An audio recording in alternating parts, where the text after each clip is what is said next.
Allah'ın meyrimін қараңызшы. Ол қияметтің қорқынышы екен. Ахуалул қияма. Қияметтегі бүкіл ауыртпашылық адамның күнәсін төгіп тұрады екен. Пайғамбарымыз айтады, қиямет қайым болғанда тас қараңғы болады. Адам баласының барлығы анасынан туылғандай жалаңаш, күнәсін иығына арқалаған, күн ыстығынан тер мойындарына келген болады дейді. Осындай бір сәттерде, осындай бір қиыншылық қияметтің ауыртпашылықтарында адамның күнәсі кешеді. Қандай ауыр бір сәттердеңіз. Қияметтің сол бір ауыртпашылықтарында пайғамбарымыз соларды мысал келтіре айтады. Бір адамдар болады. Қияметте періштелер мақшарға отты қамшылармен қуып келе жатқан кезде ұзын тілдерін салбыратып бара жатады, артында адамдар оны біреу езіп, біреу мыжып жатады, құрттап бір жағы шіріп жатады. Бұл адамдар өмірде тілін тимаған адамдар. Ғайбат сөз, өсек өтірік, бүкіл тілдің апатына ұшыраған адамдар дейді. Бір адамдардың әуреттері соншалықты үлкен болып салбырап жатады. Адамдар мұжып жатады. Үстінде құрт құмырсқалар шіртіп жатады. Бұлар кімдер десе, бұлар зинадан тыйылмағандар. Біліп тұрса да, сол күнәдан қайтпағандар дейді.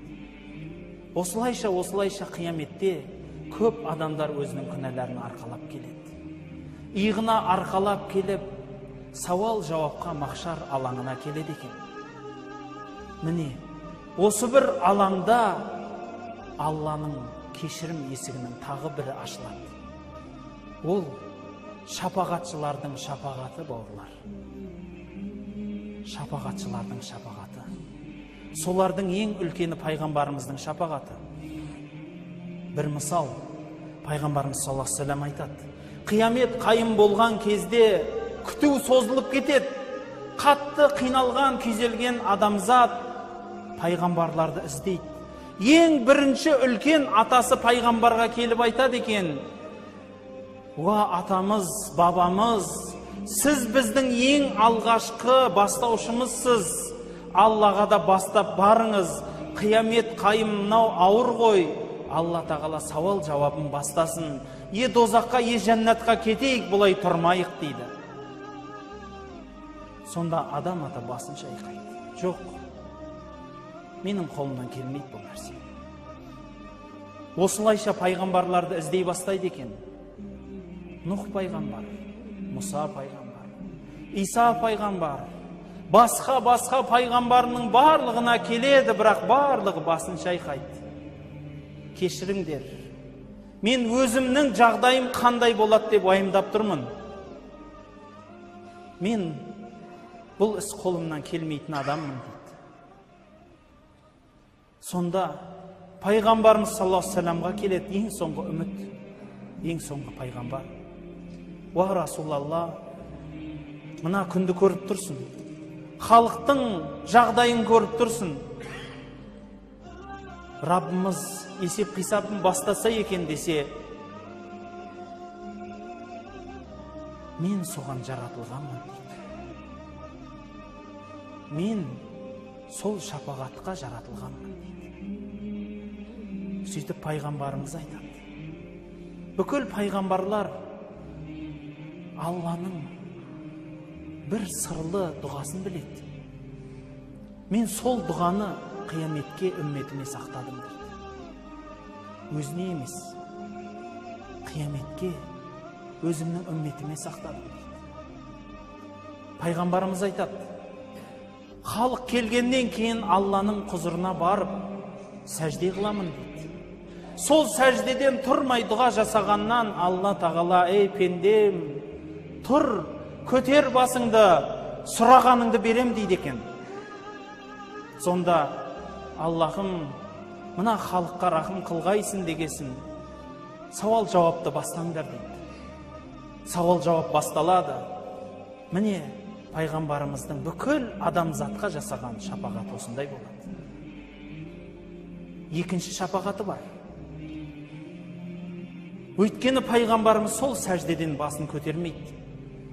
Сонда Аллах тағала айтады: пендем, сауал жауап басталды ғой, көтер басыңды десе, үмметім, үмметім дейді. Сонда Алла айтады екен: жарайды, сенің үмметіңнен 70 мың адам жәннатқа сауал жауапсыз кіреді дейді. Оларға сауал жауап жоқ, жәннатқа кетті дейді. Қарасаңызшы, сонда бар басын көтереді. Кел, қара деп бір періште ертіп келсе, бір дүйім елді көрдім дейді. Мынау мекен менің үмметім десем, жоқ деді дейді. Тағы да қара құрым елді көрдім. Мынау ма десем, жоқ деді дейді. Сөйтсем, бір шетте өте көп халық тұрады дейді. Мынау сенің үмметің деді дейді. Мен үмметімнің көптігімен мақтанамын дейді. Осылайша сауал жауап басталды. Сонда адамдар, шапағатшылар басталады.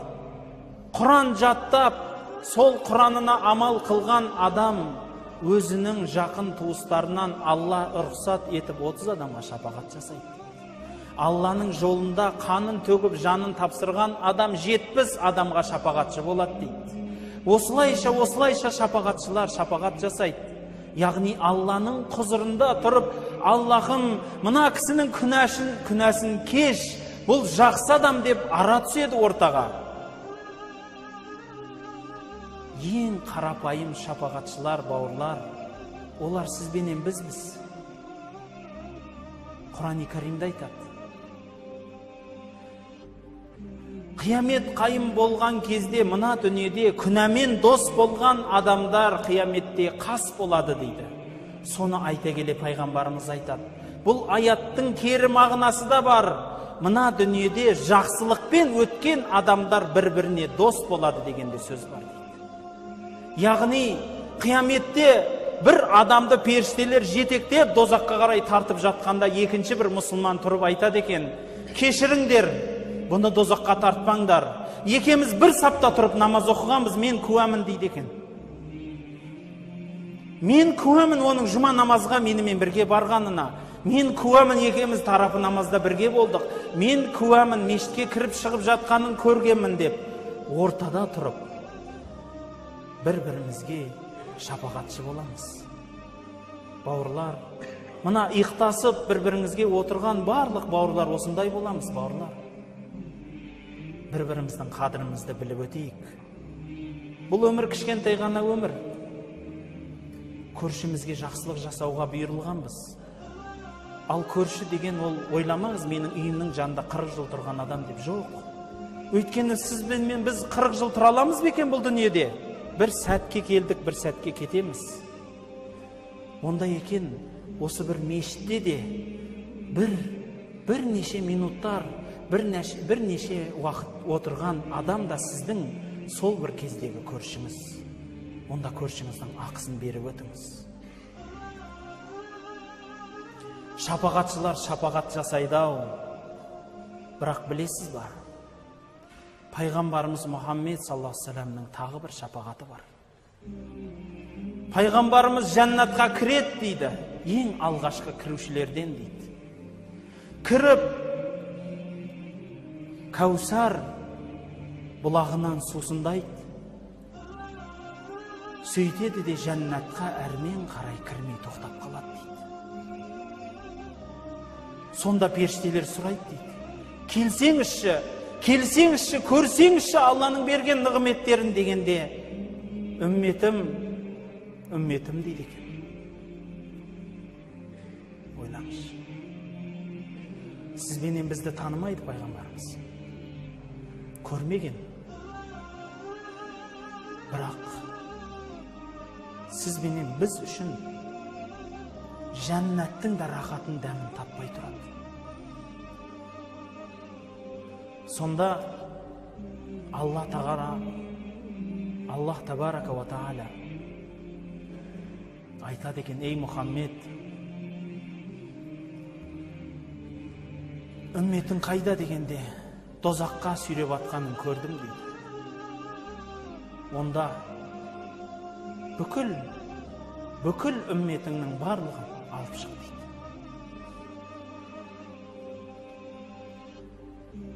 Дозақта бір пайғамбарымыз саллаллаху алейхи вассаламның үмметі қалмайды. Оған дейін күнәсінің көргенін көрер, ауыртпашылығын дәмін татар, бірақ пайғамбарымыз саллаллаху алейхи вассаламның шапағаты менен дозақтан шығарылады. Пайғамбарымызға Аллах айтады: мен сенің үмметіңе осы сәттен бастап дозақты арам еттім дейді. Міне, пайғамбарымыздың осындай шапағаты бар, бауырлар. Ал сізбенен біз пайғамбарымыздың сыртынан қанша салауат айттық екен? Сол кісінің жасап кеткен жақсы істерінің қай бірін сүннет амал екен деп тастамай орындап жүр екенбіз? Сағынасыз бе екен? Сол кісінің сұхбатында болуды армандайсыз бе екен? Ең соңғы 10-шы Алланың қақпасы ол Аллах табарака ва тааля пайғамбарымызға шапағат, үлкен шапағат етуіне рұқсат бергеннен соң айтады екен: бұл менің пендемнің мейірімі, ей халайық қараңдар дейді екен.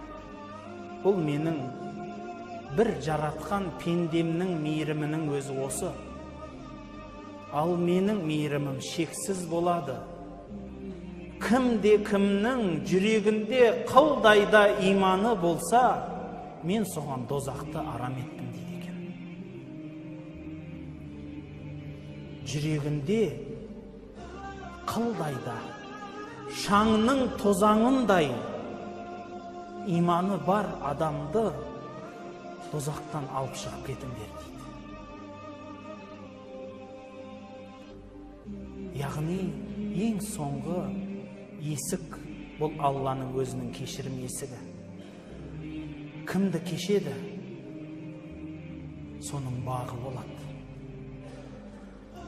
Бауырлар, осынша үлкен Алланың кешірімі күтуде. Аллах табарака ва тааля сізбенен бізге осыншалықты үлкен есіктерді айқара ашты ау. Сіз жүрегіңіздің есігін Аллаға аштыңыз бекен? Алла Құдай деп бір сәт жалғыз отырып еске түсірер мекенсіз? Бауырлар, көзіңізді ашыңыз, ояныңыз. Мына өмір қамшының сабындай ғана деп айтады аталарымыз. Өте қысқа өмір, әп-сәттақ өтеді. Бұл өмірдің мақсаты, мәні дүние емес, атақ, мансап емес. Жоқ, бұл өмірге адам ғибадат үшін келді, құлшылық жасау үшін келді, басын сәждеге қою үшін келді. Құранда айтады, дозаққа түсіп кеткен бір адам Аллаға жалынады дейді. Қала раббирджиун, ей Раббым, мені қайтаршы дейді екен. Мені қайтаршы дейді екен. Не үшін? А'малу салихан фима таракт. Өзім тастап кеткен өмірде бір қайырлы іс болса да жасап қалайыншы дейді екен. Бауырлар, Алла Құдай сізбен бізге әлі демімізді, талқанымызды беріп тұр ғой. Уақытымыз бар, дүние құрғыр келеді, қолдың кірі, атақ мансап келеді. Ол да қолдың кірі. Бауырлар, ең үлкен нығметті айтайыншы. ол сіз бенен біздің Аллаға сәжде қылуымызды жазғаны. Ең үлкен нығмет. Ең үлкен нығмет. Бұған не деген байлар, не деген батырлар, не деген ұлылар жете алмай кетті осы сәждеге. Бір естігенім бар. Қызылорда өңірінде Манап Көкенов деген атамыз өткен. Мынау айтысты қазақтың осы бір өнерін естіп жүрген адам болса, о кісіні таниды. Сол кісі дүниеден салар шағында басында отырған бір адам айтады: "Мәке, міне енді үзілетін шаққа келдіңіз. Өмірдің барлық рахатын сіз көрген шығарсыз, арманыңыз жоқ шығар" дедім дейді. Сонда айтты дейді: армансыз пенде бола ма? Рас, қайда болсам да мәке болдым. Қай үйге кірсемде орным төр, жегенім сол үйдің басы болды қойған. Қайда барсам да абырой менен сіз деген сөз жанымда жүрді. Бірақ бір арманым бар, орындалмай бара жатқан, басымды сәждеге қоя алмай кетіп баратырмын деді. Бауырлар, үлкен арман көп адамға бұл. Шүкір Аллаға, міне Алланың үйіне келдіңіз. Басыңызды сәждеге қоюға жазып тұр. Намазыңызды соңғы намаздай оқыңыз. Өйткені қайдан білесіз? Осы келіп тұрған құптан намазы сізге бұйыра ма, бұйырмай ма? Ал бұйырса, бұдан кейін таң намазы сізге бұйыра ма, бұйырмай ма? Бауырлар, бір намазға келеміз, келе сала дүниені ойлаймыз. Ауырған басқа заттарымызды ойлаймыз. Бауырлар, білесіз ба, намазда тұрғанда ең Аллаға жақын сәттеріңіз болады. Сәждеде жатсаңыз, рукуғда тұрсаңыз, Аллаға ең жақын болған сәттеріңіз. Сол бір сәттерден ажырамауға, сол бір сәттерден айырылмауға әрекет жасамаймыз ба?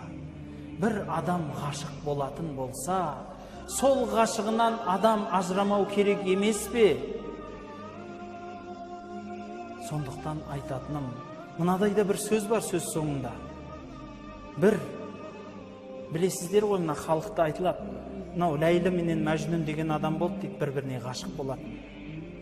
Сонда сол Мәжнүн деген біреу намаз оқып тұрған адамның алдынан өтіп бара жатса, әлгі адам басын көтеріп: "Ей, кет бұлай, намазымды бұзасың" деп тұр дейді.